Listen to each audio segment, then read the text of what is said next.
Hello, I'm Poser P, and I'm back again with my tutorial series on how to program the Kurzweil PC3. Today on Good Stuff we're going to talk about how to do, in a single layer, on the fly, one finger chords, like this.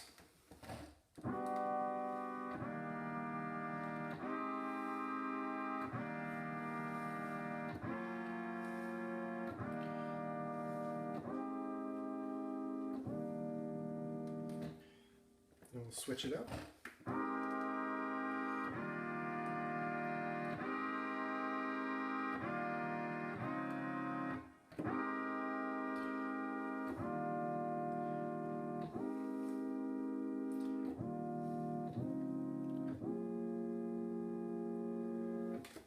Now, a lot of people have said before that that is not possible, but you just saw it. This is only one layer, and I'm in program mode. And we're going to get into the details of how to do this right now.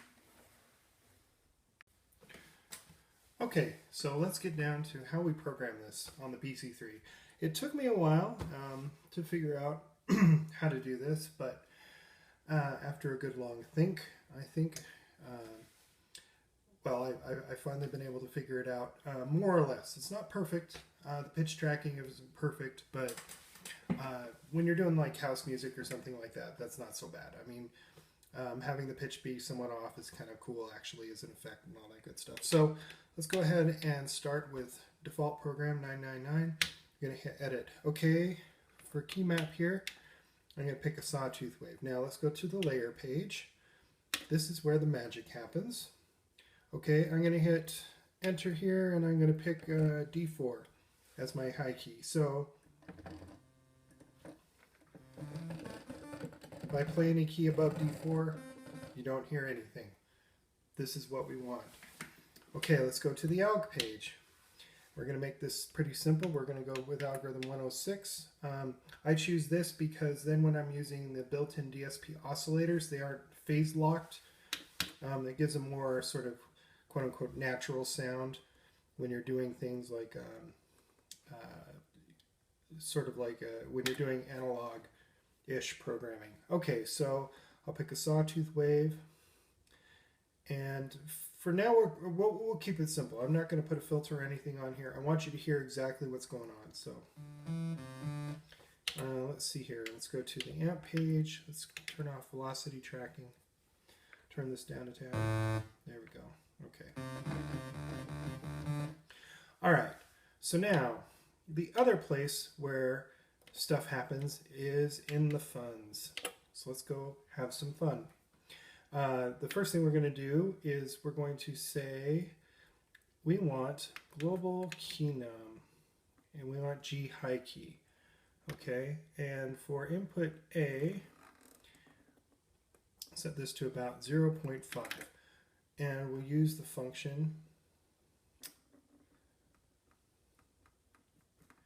Let's see, where is it?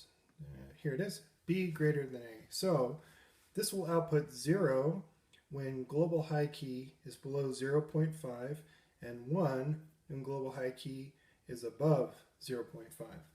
So that corresponds to about, let's see, I think about E4 on the keyboard. So our layer plays notes up to D4 and this starts kicking in right around E4. So that means that we have now, effectively what we've done is we say half the keyboard is dedicated to playing the actual sound and the other half now becomes a control source, which is pretty cool.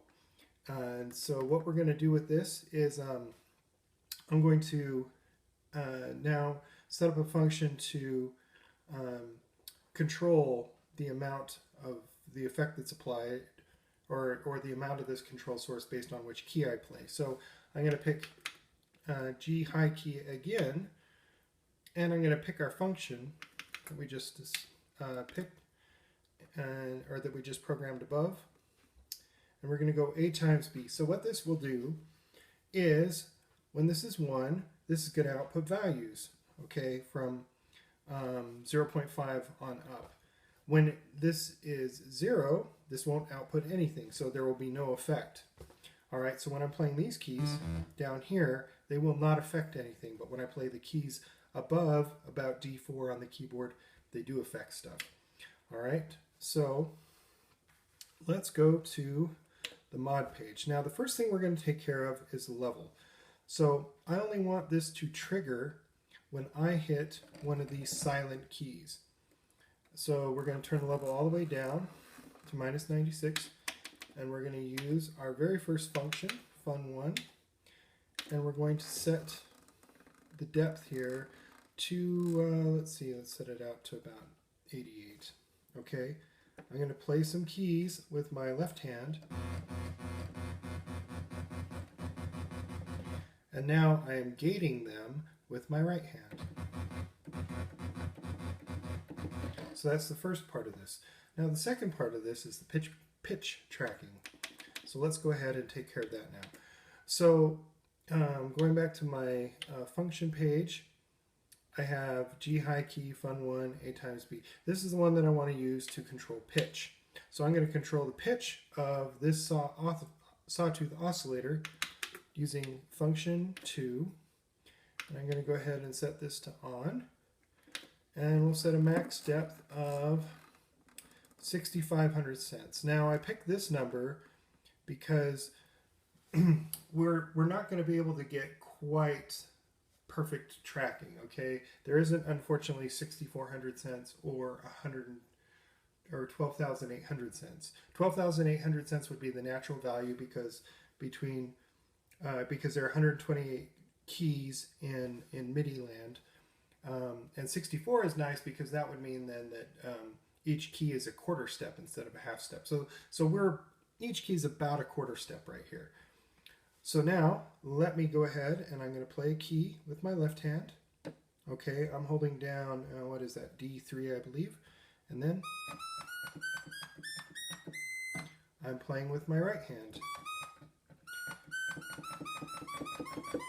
And I'm controlling the pitch of that. Now that's really kind of chirpy, right? So let's go ahead and bring this down.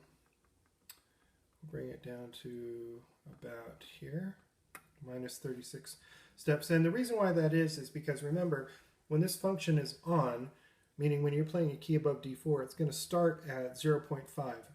And the PC3 scales all control sources between -1 and 1.